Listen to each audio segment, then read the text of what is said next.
Magandang umaga! Kumusta po?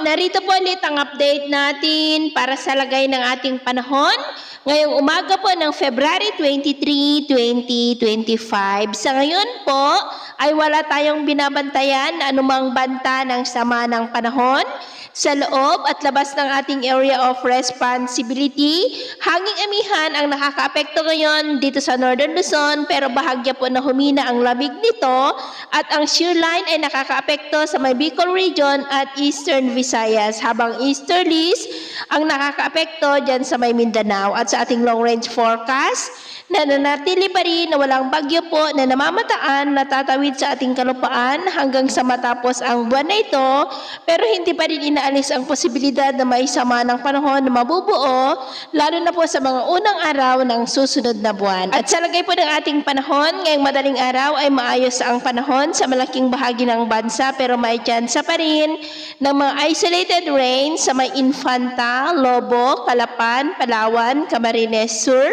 Catanduanes, Sorsogon, Aklan, Capiz, Cadiz, Leyte, Eastern Samar, Dinagat Island at Tawi-Tawi. At mamaya po ay sisikat ang araw sa malaking bahagi ng bansa, pero may tsansa pa rin ng mga cloudy skies with isolated rain sa may Palawan, Calapan, Camarines Provinces, Catanduanes, Sorsogon, Masbate, Aklan, Capiz, Leyte, Samar Provinces at Dinagat Island.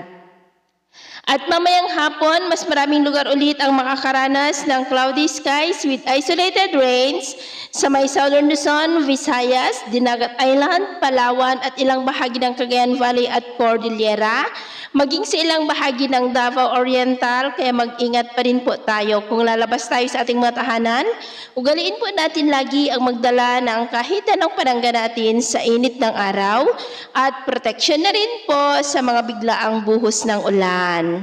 At sa atin naman pong mga baybayin, maalon po ngayon sa mga baybayin ng Ilocos Norte, Batanes, Babuyan Island Seaboard, Northern Seaboard ng Cagayan at buong silangang baybayin ng ating bansa. Na ang mga alon dyan ay posible po na aabot hanggang sa 1.6 to 2.5 meters height.